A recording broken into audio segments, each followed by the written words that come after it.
Good day. This is Jim Lowenstern. This is the Jim Lowenstern Radio Show. Happy to invite you back to another compelling segment of my show. My esteemed guest today will be no other than Cape Cod's most celebrated real estate professional, Jack Cotton. That's Cape Cod, Massachusetts.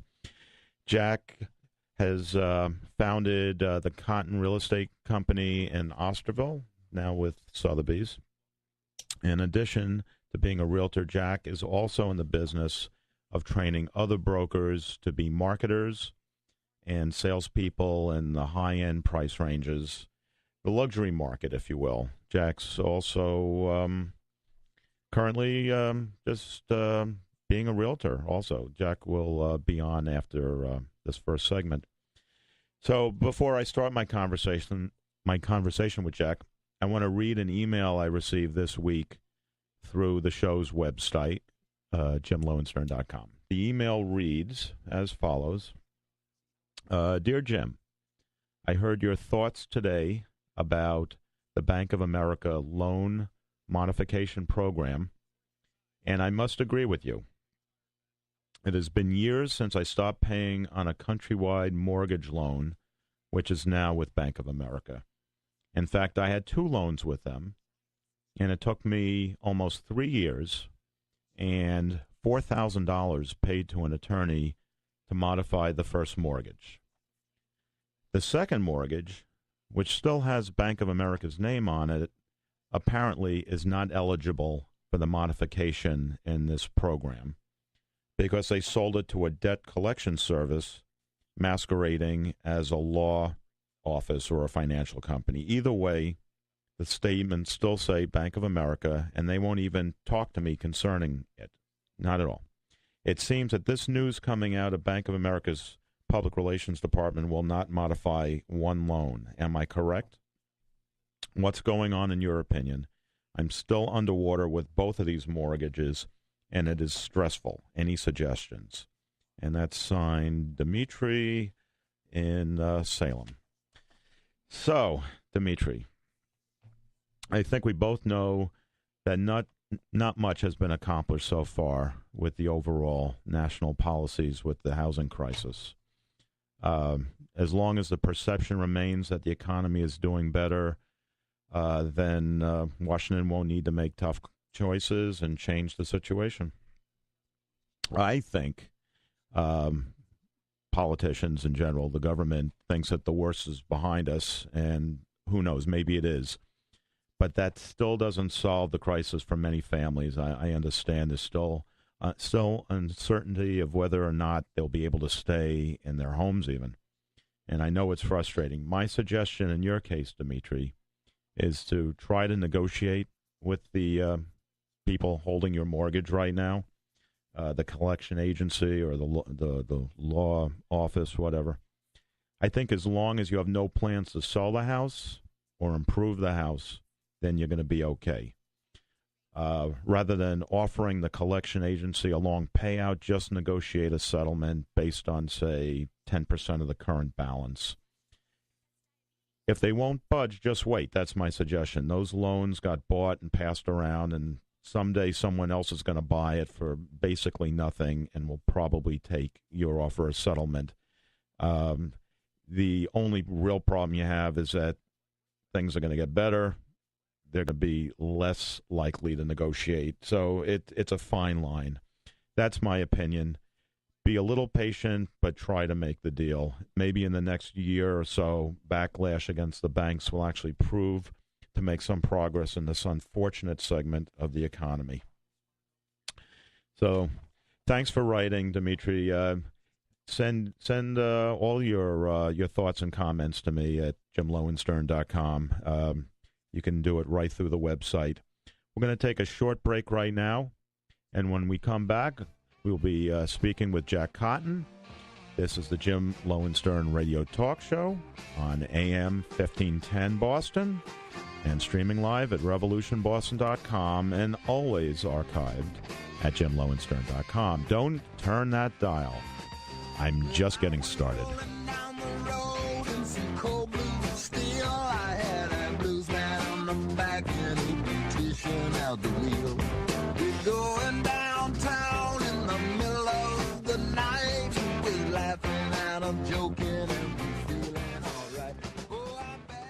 you are looking to buy or sell real estate and you are looking for the right realtor to do business with, NewEnglandProsperity.org is a nationwide network of carefully selected brokers who are willing to give both you and your favorite charity a large portion of their commission. These brokers are only too happy to donate to a charity and to credit you back money to help with things such as your mortgage closing costs, title insurance, moving expenses, and more. When you're starting to look for a realtor first, go to NewEnglandProsperity.org and sign up. You'll be referred to a broker who will have your interests first and who will also credit you and donate to charity. Look them up at NewEnglandProsperity.org. And when you sign up on their website, you can expect a top broker to return to you with the call to begin discussing the next steps in your selling or buying process. NewEnglandProsperity.org brokers make it easy to buy and sell real estate, and they make it easy for you to pay for your closing costs because they pitch in with a piece of their commission and they make charitable contributions. For all of the information, just go to NewEnglandProsperity.org. We are changing the way America buys and sells real estate. Craig Taney is a full-service mortgage broker lender serving Greater Boston for the last 20 years. In 2009, Craig and his partners started Mortgage Equity Partners. MEP is a boutique home loan origination company that seeks out the most aggressive lenders for home mortgages and can offer the most competitive rates available in the market today. Call Craig directly for a personal consultation at 781-309-1805. Mortgage loan origination number 142580 and NMLS 1936. Castles Magazine, an in-print and online magazine and database of exceptional properties, is available to you 24/7 at castlesmag.com. Considered by Google to be the online authority of luxury real estate, castlesmag.com is the best way to search for properties anywhere in the world when you are looking for your dream home and the best realtors to help you with your search. Castles Magazine and castlesmag.com, one in print and one online, and always at your service. Not just opening doors, opening the doors that you dream of.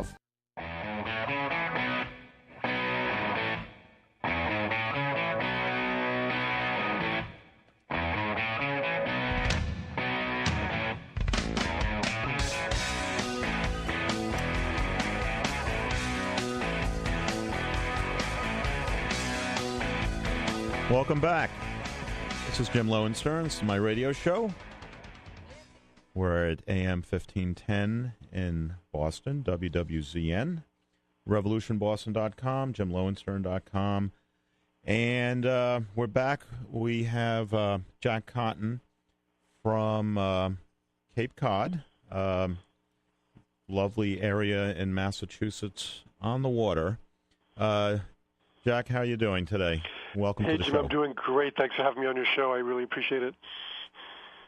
And Jack, you've been in the business of selling real estate now for a long time. How many years?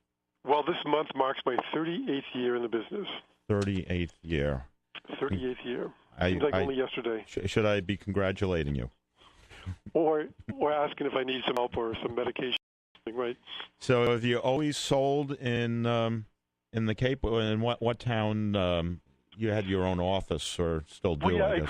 I grew up in Osterville, in Mid-Cape area, and I was going to school. My final year of school was 1974, spring of 1974. And back then when I was 21, I knew everything about everything, so I did not need to work for another real estate office to learn the ropes. I just started my own company right out of the gate, actually in my dorm room. And then when graduation came in May of 1974, I moved to. I actually had a little desk in the corner of a plumbing supply warehouse for a year until I was able to move into a real office space of my own. And it was really pathetic back then. I made my own signs. I couldn't afford Well, wait a minute. Slow down. So when you say you made your own signs, what, you took like a piece of wood and threw some paint on it? Yeah, you'd get masonite, and I would screen them, or I'd buy these stick-on letters. There was no internet. Understand, there was no internet. There wasn't even a photocopy machine back then. There was no fax machine. So you just buy stick-on letters at the stationery store, and yeah, it was very sad. I do remember those stick-on letters. Yeah. And remember the rub-offs too? You could do for making like brochures and things. You had to make rub-offs and then mimeograph them. Well, honestly, I did buy them once, but I don't think I ever used them. I think they sat in a bottom drawer somewhere for years, and I who knows? I might even have them somewhere, but I definitely never used them. So at least I tried everything. Yeah, I had a business many years ago, where I did paint my own sign, but it wasn't real estate. It was a retail business.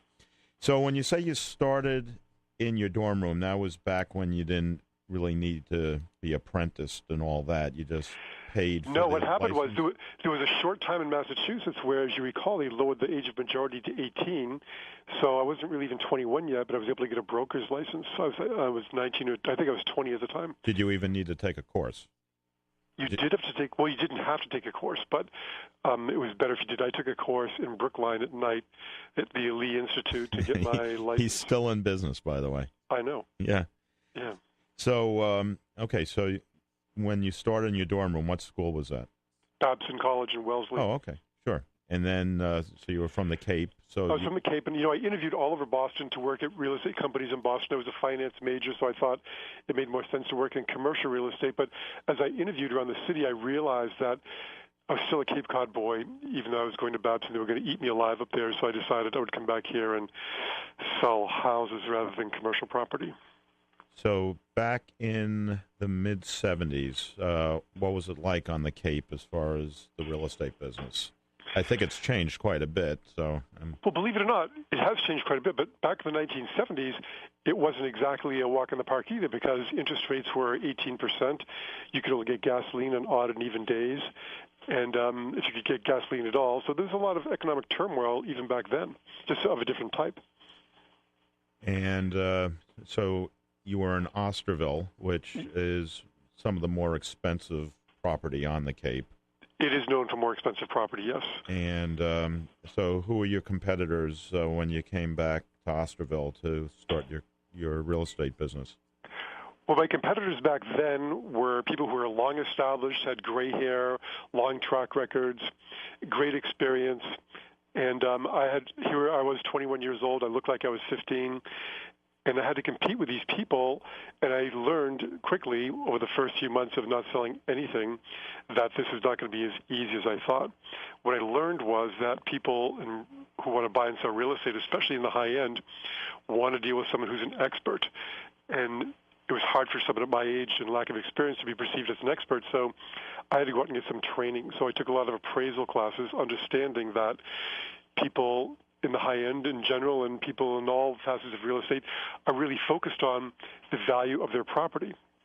So I took appraisal classes so that I could do a better job of sort of explaining why I thought a property was worth a given amount of money. Back then, a seller would call 2 or 3 agents to give a price opinion on their house, and an agent would walk in, look around the house, and just shoot a number off the top of their head. And I knew if I was going to be better and different than my competition, I had to do something in writing, something factual, something concrete, something that I could back up and defend. So that's what I did. I would write an appraisal rather than just shooting a number off my head, and slowly begin to make inroads and move my price range up higher and higher. So back then, there was no MLS like we know it today. Well, there was absolutely an MLS, but it was back then there was no computer, so every Wednesday or Thursday somebody would drop by this giant box of pages that you had to put in your loose leaf binder, one sheet of paper for every listing on the market. So in that time of the market, things were so slow that you almost needed a forklift to deliver the pages of MLS because there were so many things for sale. So you spend hours collating the MLS pages. The big difference between real estate back then and now is that we were back then the gatekeepers of the information.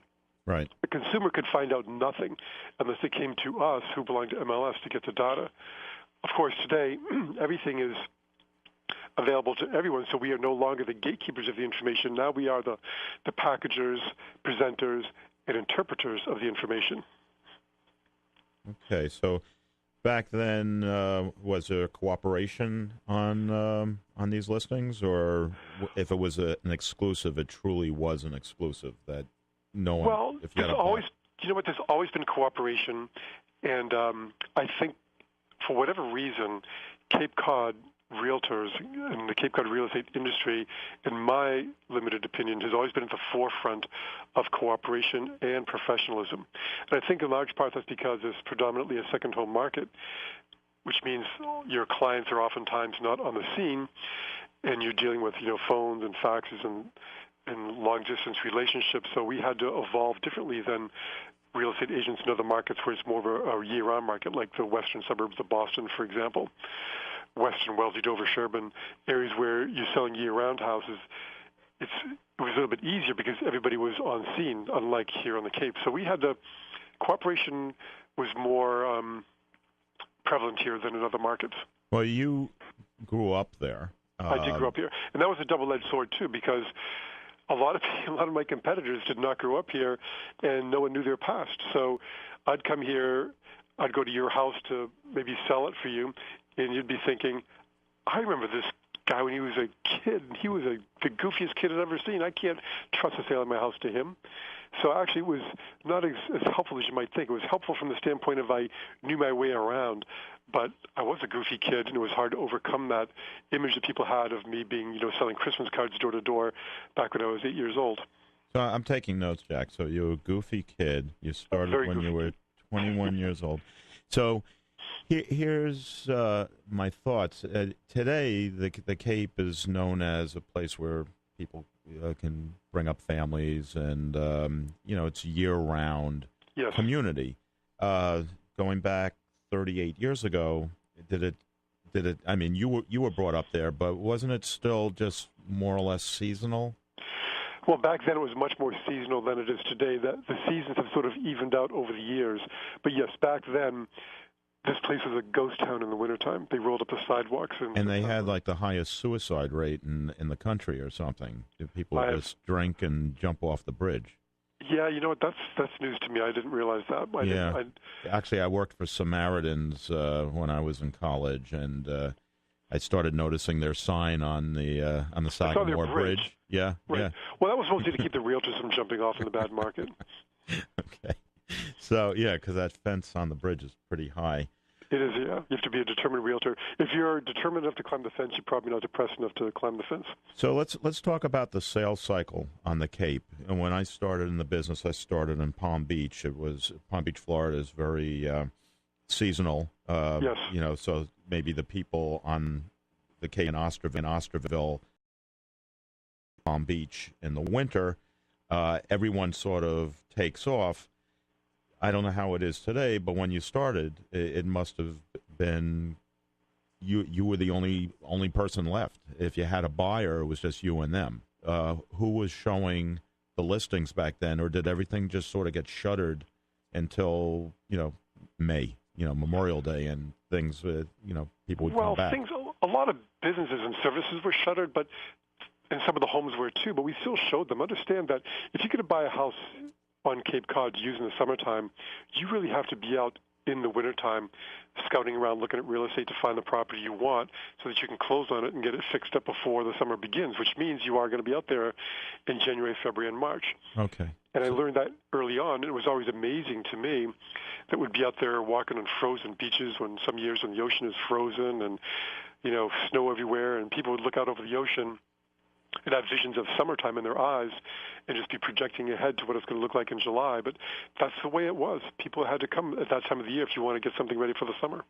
My guess is when you started in the business, you didn't think this way, but now you probably are training your brokers.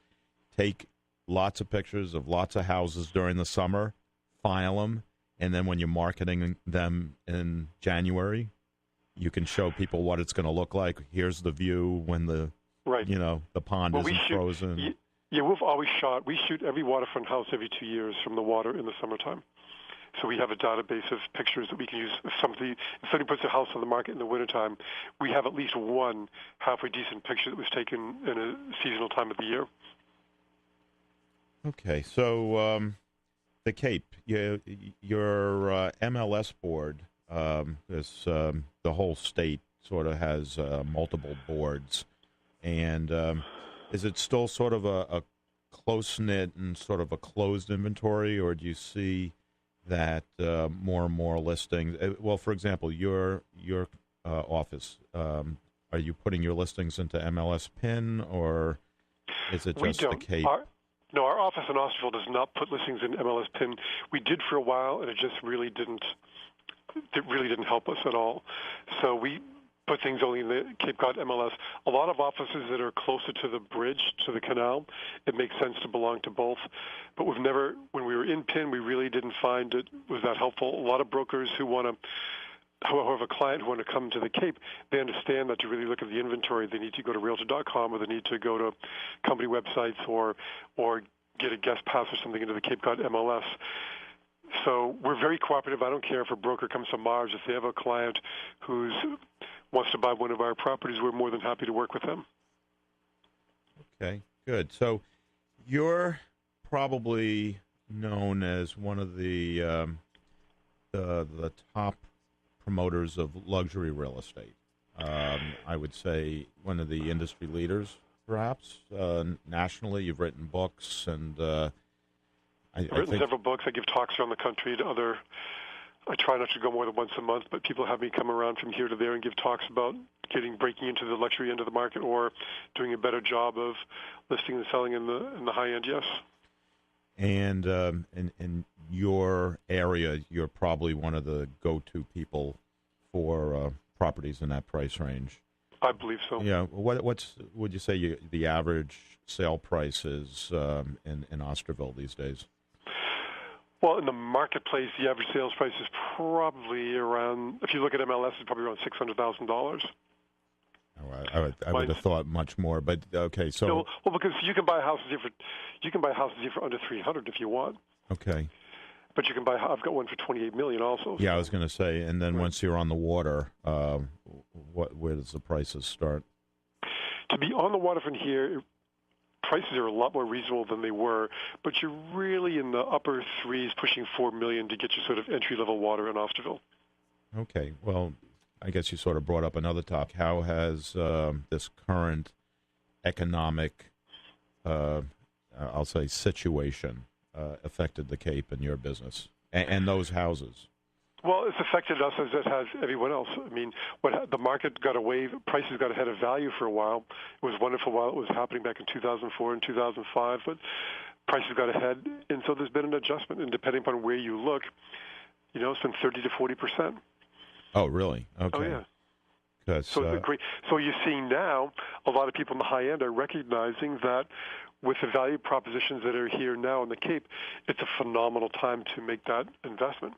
I had one person looking at really expensive property who told me that he believes it's the perfect time to invest in real estate on the Cape because, money market funds are paying zero.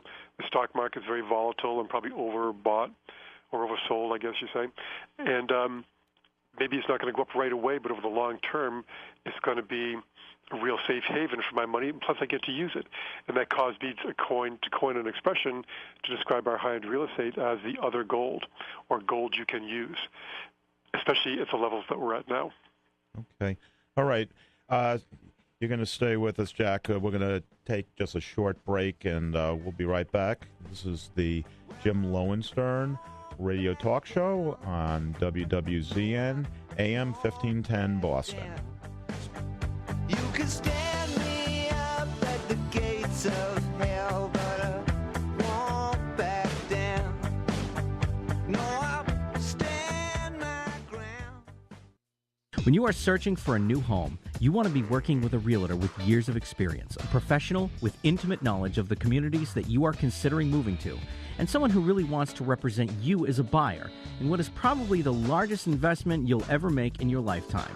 Please visit us at castlesunlimited.com or call us anytime at 800-967-3561. Start your search anytime 24/7 at castlesunlimited.com, and a Castles Unlimited Realtor will get back to you just as fast as possible. Castles Unlimited Realtors, expert advice and quick, informative information on all the listings, not only your local market, but information on properties for sale or rent anywhere in the world. Your Castles Unlimited Realtor is always there to help you with your next move, your next purchase, your next home, or commercial property sale. CastlesUnlimited.com and 800-967-3561. Find your way home with your favorite Castles Unlimited Realtor. Is your home suffering from any sort of water damage? Are you in need of a proper roof replacement? If so, you need Capstone General Contracting. We specialize in water and fire restoration, roofing and siding, additions and remodeling. Offering valuable contracting services and exceeding your expectations is our promise. Contact us at 508-799-4463 or through our website, gccapstone.com. When you are looking to buy or sell real estate and you are looking for the right realtor to do business with, NewEnglandProsperity.org is a nationwide network of carefully selected brokers who are willing to give both you and your favorite charity a large portion of their commission. These brokers are only too happy to donate to a charity and to credit you back money to help with things such as your mortgage closing costs, title insurance, moving expenses, and more. When you're starting to look for a realtor first, go to NewEnglandProsperity.org and sign up. You'll be referred to a broker who will have your interests first and who will also credit you and donate to charity. Look them up at NewEnglandProsperity.org. And when you sign up on their website, you can expect a top broker to return to you with the call to begin discussing the next steps in your selling or buying process. NewEnglandProsperity.org brokers make it easy to buy and sell real estate, and they make it easy for you to pay for your closing costs because they pitch in with a piece of their commission and they make charitable contributions. For all of the information, just go to NewEnglandProsperity.org. We are changing the way America buys and sells real estate. When buying or selling a home, always be sure to use a local realtor who has the knowledge and experience to help you get the most from this market. Properly pricing your home is vitally important. Realtors value properties every day. They understand how best to show a home and can help enhance the saleability and sale price of your home. This message is brought to you by the over 19,000 realtor members in Massachusetts. Contact a local realtor today, and good luck in the search for your perfect home.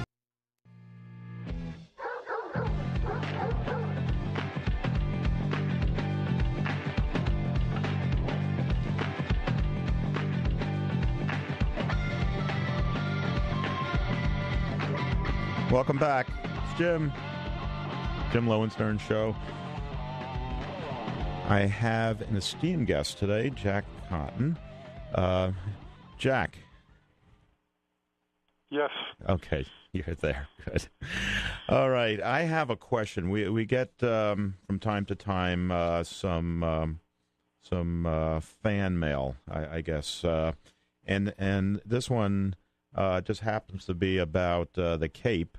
So let me read it to you.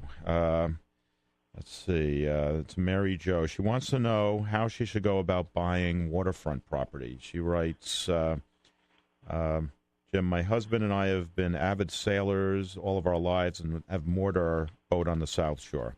We're thinking of buying a vacation home in the Westport area, and we want a place on the water that'll allow us to place a place to dock our boat. Any tips on the process of finding a great deal in that area?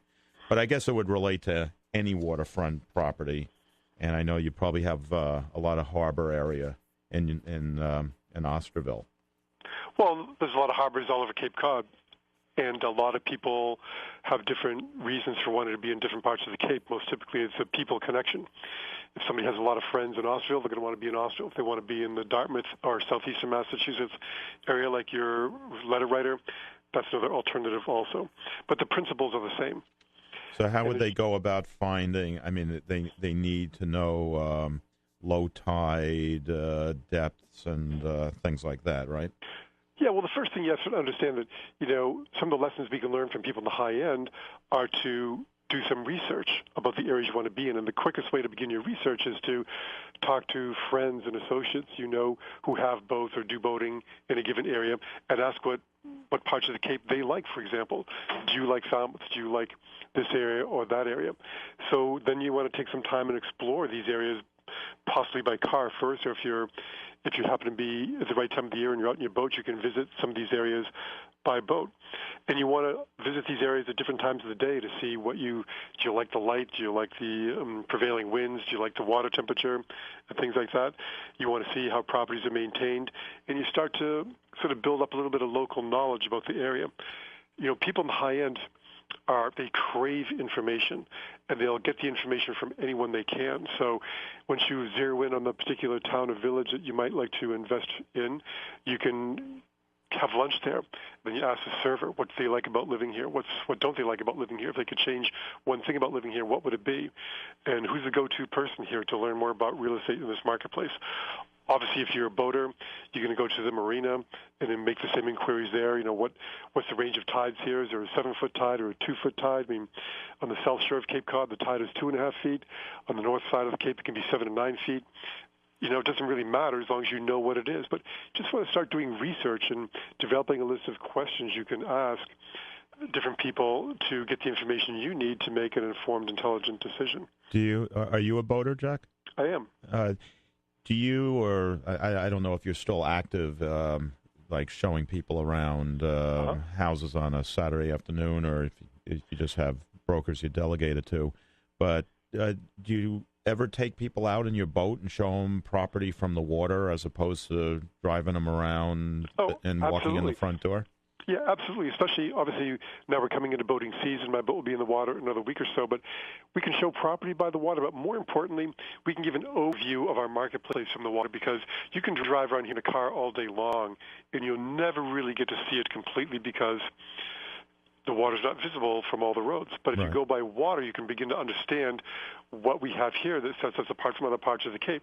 It may not float your boat necessarily, but at least you are more informed about the area and can decide that, well, as much as I love this, I think I'd rather be in Woods Hole, or I'd rather be on the north side of Barnstable Harbor, whatever the case may be. So do you have brokers that, I mean, I'm sure they're networking with people in their yacht clubs and you know, just the whole boating community, but are there brokers that almost specifically focus on waterfront property and that group?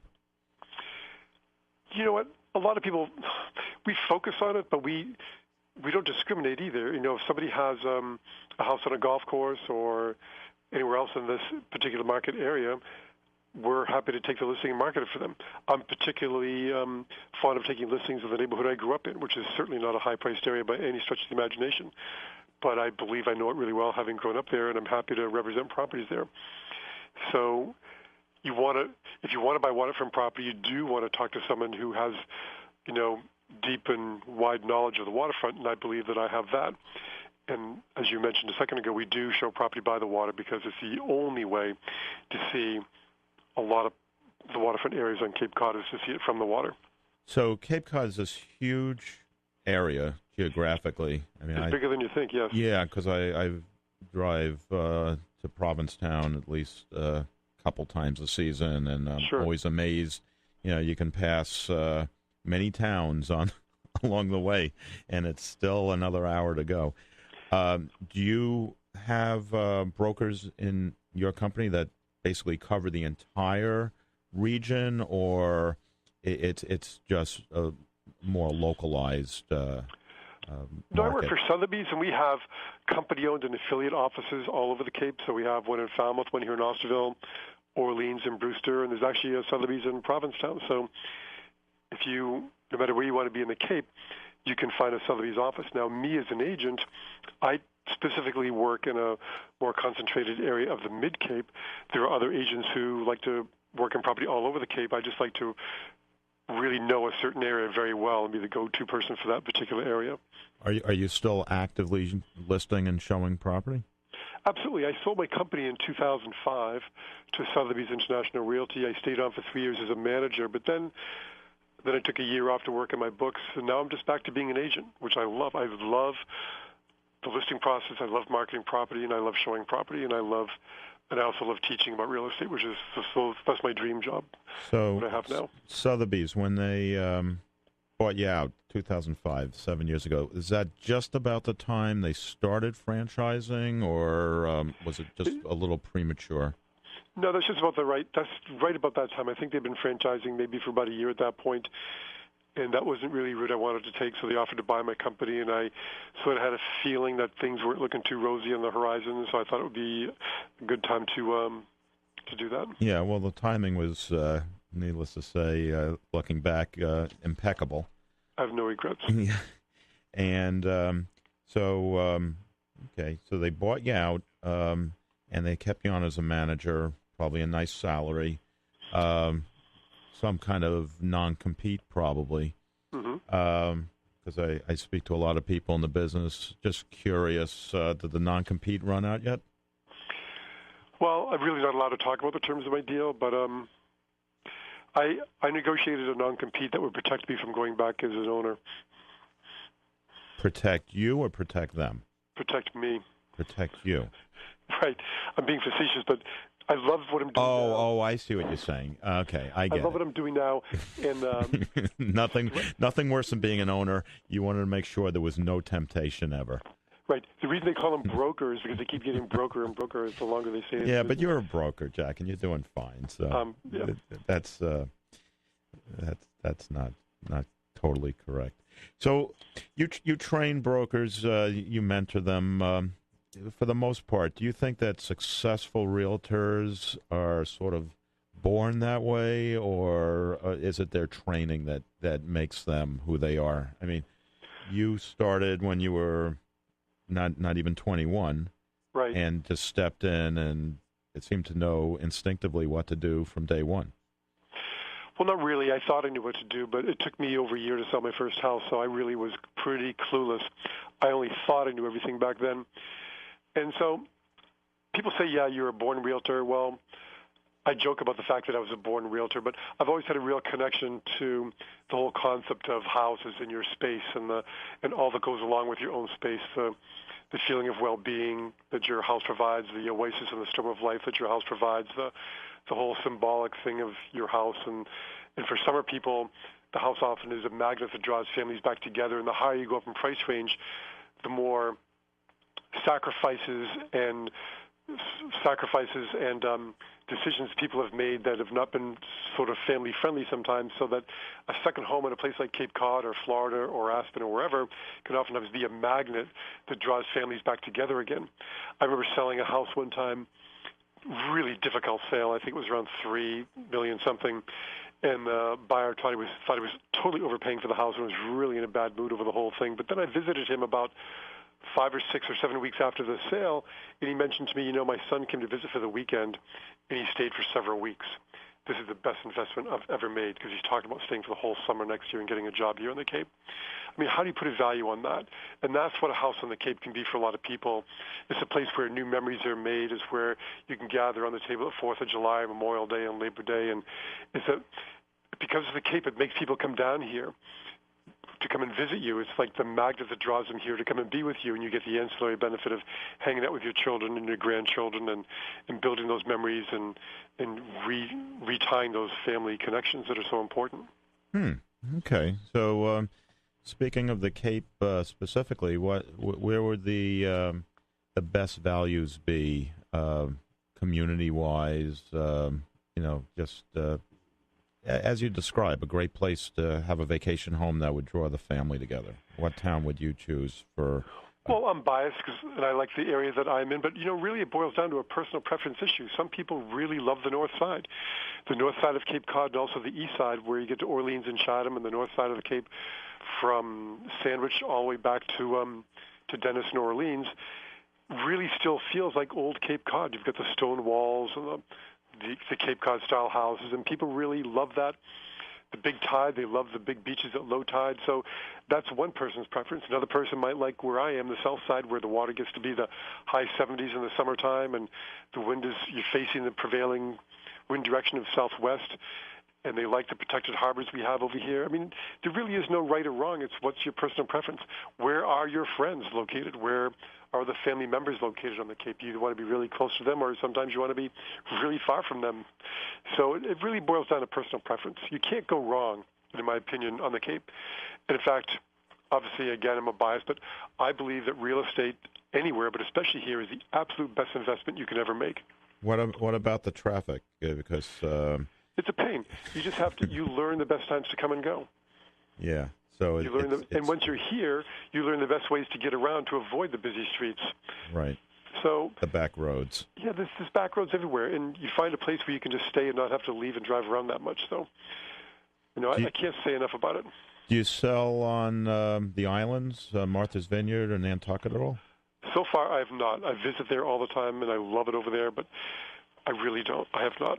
I may sometime in the future, but so far I have not. So it's almost like it might as well be another country in a way. Well, not so much another country, but there are some logistical challenges where you need a boat or a plane to get there. But you have a boat, right? I'm saying for the average person. Oh, average. You need a boat or a plane to get there. Right. And it's not always convenient, and sometimes when you fly there, you can't fly back because of the weather. So it just basically, I think in some locations, it's better for a person who can go down and stay for the whole summer. A lot of people come to the Cape want to go back and forth every weekend, and I think the Mid-Cape area is more conducive to a person who's going to come down every single weekend from the west, from Boston or the suburbs. Right. If you can afford to stay here the whole summer, not go back and forth, well, now you can maybe think about the islands or parts of the outer Cape. But again, it boils down to what works for you. And to be really successful in this business, what you can't do is put your own biases and prejudices on other people. I love the south side of the Cape, but another person may prefer the north side. Is not fair or correct or going to help me be successful if I try to push my south side bias on a person who's got a north side bent. Okay, we're going to take a short break, Jack, and we'll come right back. This is Jim Lowenstern. My show will continue with Jack in just a moment on WWZN AM 1510 in Boston.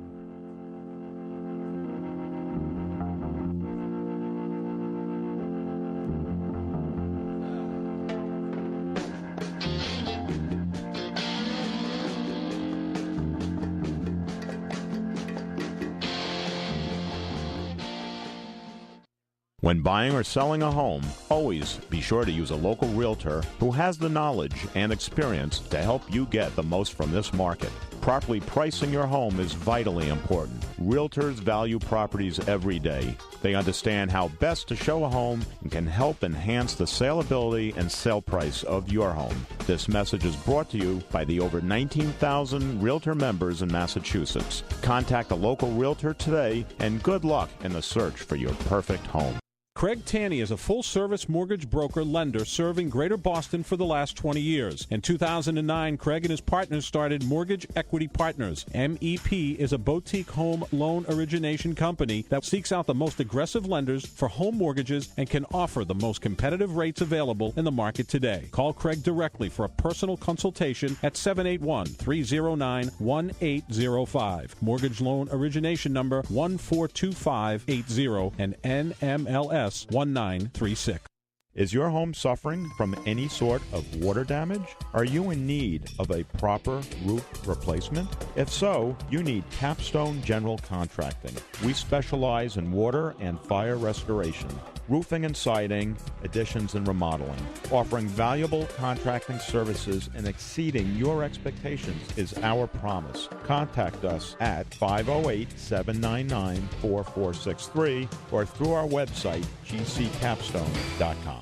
Castles Magazine, an in-print and online magazine and database of exceptional properties, is available to you 24/7 at castlesmag.com. Considered by Google to be the online authority of luxury real estate, castlesmag.com is the best way to search for properties anywhere in the world when you are looking for your dream home, and the best realtors to help you with your search. Castles Magazine and castlesmag.com, one in print and one online, and always at your service. Not just opening doors, opening the doors that you dream of.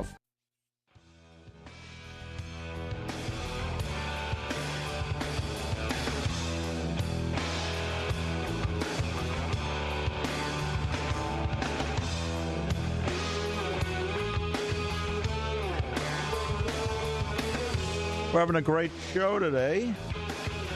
Jim and Jack. Jack Cotton. And Jack is with us for this final segment also. Jack, you've written some great books. I was reading through the 12 Secrets Luxury Home Buyers Should Know. Yep. I love the fact that even though it's for people that I would think are extremely affluent, you're talking about how to reduce risk. You're talking about financial plans. You're even talking about how to track spending to be able to afford the second or third house, even disciplined approaches to maybe the property as an investment. You've got spreadsheets. To be honest, I think I crashed my printer. I think I printed out the whole book. I've got it all here. Oh, great. So I am reading it, and so I guess there are some secrets that people who are going to be buying luxury homes should know. What are some of them that you could share with my listeners? Well, yeah, basically, these books I wrote are for people who are going to buy or sell real estate who want to learn to do it the way wealthy people do it. I mean, my 38 years of experience working with people in the high end has taught me a lot of lessons that can help anybody in any price range. But first of all, there's 12 secrets luxury home buyers know that anyone can use. And there's secrets like, luxury home buyers, they have a dream first, then they turn the dream into a goal. The way you turn a dream into a goal is you set a deadline for when you're going to accomplish it. And as you said, then they make a financial plan and they follow it. People have this misconception that wealthy people just, they light their cigars with $50 bills and they just don't care where the money goes or how much they spend on things. And I can tell you from dealing with wealthy people, even billionaires, that they are very careful with their money. Not to say they don't spend it, invest it, on big-ticket items, but they're very careful. They want great value. They research the purchases. They know where their money goes. They're not cavalier. They don't throw it around. And there's a lot of great lessons that we can learn from if we emulate them. Okay, so really, even though the book might have the title luxury in it, these books would really relate to really anyone. Yeah, a first-time home buyer could get this book, and he or she could learn the lessons of wealthy home buyers, and they could make a much more intelligent, a much more savvy purchase than they might make otherwise by learning what these wealthy people do, because it'll work in any price range. What about the brokers? What would they get out of the books? Well, brokers should read the book also, and I've written a book specifically for them as well. But you can learn to be a better steward. You can learn to be a better guide for your buyers and sellers by following these principles. You can help people prepare to buy their house. You can teach them some of these rules. Again, like I said before, real estate is the absolute best investment on the planet. Case closed. What happened over the past few years is that people forgot the rules of real estate, that were taught to us by our grandparents and parents of many generations ago. And these are the same rules I learned from the wealthy clients I've had the pleasure and opportunity to deal with over the years, and the rules that I've followed that have kept me out of trouble during 3 major downturns that I've experienced in the last 38 years. So anybody in any price range can use these points, or these so-called secrets, to do a better job. I mean, the main thing is wealthy people don't overextend, and they understand the time value of money. And to me, that's probably the most critical lesson in the whole buyer book, is understanding the time value of money, which means that, if you buy a house and you get a mortgage, and let's say you get a mortgage of $100,000, if you pay the mortgage off over the 30-year course of the loan, you could be paying off close to $275,000 in interest. So the luxury person understands that, and if they get a mortgage, they make plans to pay it off early. And even if you're paying off, $50 or $100 a month, there's no better investment that I know of that you can make on a monthly basis at that $100 level than making extra principal payments on your mortgage. Because let's think about it. Even the lowest mortgage rate you can get today is probably 3 to 4%. Tell me where else you can invest $100 a month today and get a 3 or 4% guaranteed return. Right. Or if you're paying off a credit card, that might be twice that rate. It's going to be 3 times that. That would, yeah. And then you're saving all that money too. Yeah, I'm assuming that you're not saddled with credit card debt, but yeah, you always want to pay off the most expensive debt you have first. In some other countries, they actually have mortgages where you can park any cash you have to reduce your interest payment. You know about those, right? Yeah, I think they do that in Canada for one.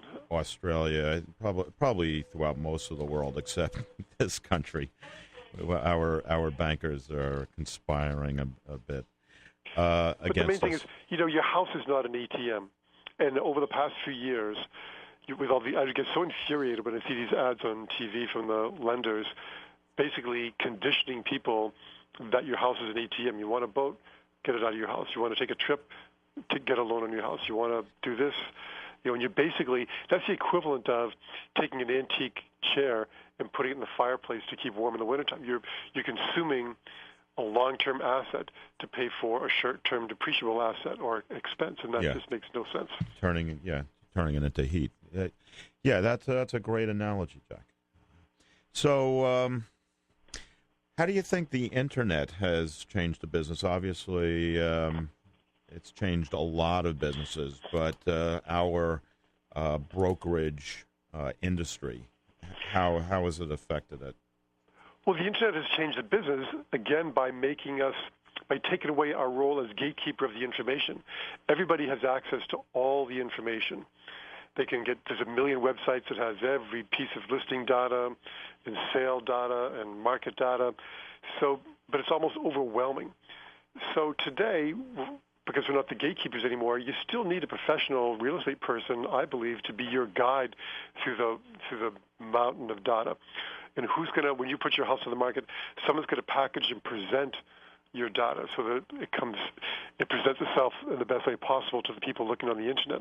The higher you go in price range, the higher is the percentage of people who begin their search for real estate on the internet. There are estimates now that it's over 90%, more than 90% of people in the high-end and second home and resort markets begin their search for real estate on the internet. Don't you think it would be important, therefore, to have the best presentation possible of your property, both in terms of the photographs and the information that's there? So that's our new role. We package and present and interpret. Well, now you know that it's pretty much a level playing field where someone who has access to all the data can take your listing and basically put their logo, their name, their phone number, their face on it, and repackage it. They're almost masquerading as you in a way. Yeah, and that's, we're not real fond of that, but that's just the way it is, and I can't change that.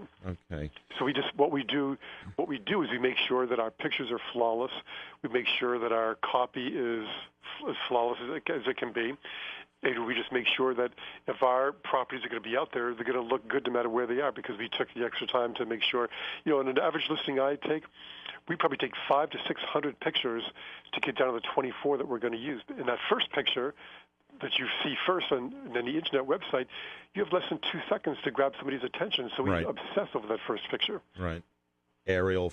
Well, you must use aerial photography a lot. We actually don't. I don't like aerial photography. Why is that? Well, because most people are looking at houses from the roof. So we use, it actually costs more money. We use bucket trucks. And we also use a photographic process called HDR that you cannot do from an airplane. You have to have a fixed platform. So we send a tripod 50 or 60 feet up in the air to get the exact picture that we want, because you can't do our process from a plane because the plane's moving. And a plane's just too high. What's HDR stand for? High dynamic range photography. What it basically does is you capture a scene with a camera. You set up a scene, and you take 9 pictures at different light exposures, and then you mold all 9 pictures into one to get a totally perfect picture that sort of replicates the way the eye sees everything in real life. Interesting. Okay, so you're saying the So in other words, average realtor doesn't do that. No. Well, no, not the average realtor. Some do, but the average one does not. And that's what I'm sort of saying, is that we're not the packagers of the information. If the whole world's going to have information on my property, my listing, I want to make sure that information is as flawless as it can be. So again, we'll take 400, 500, 600 pictures to make sure the 24 you're looking at are absolutely perfect. And we'll obsess and rewrite. We'll do, 6, 7, 8, 9 drafts of the copy before we're satisfied with it, so that it's inviting and it has all the information and it makes sense for the reader and captivates them. We're very rarely sold a house online, sight unseen. Our job is to give the consumer enough information so that they want to make a visit to the property in person, and not so much information that they feel they don't need to see the property in person. Right. That's a fine line. Do you think that seasoned real estate professionals have an advantage over newcomers? It's almost a rhetorical question, but the second part of the question is what disadvantages might they have over someone just coming into the business? It's interesting. I get questions. People call me from all over the country, in fact, sometimes even from other countries. And the question I get asked most often is, I'm competing with a seasoned professional in my marketplace. How do I break into the high-end market?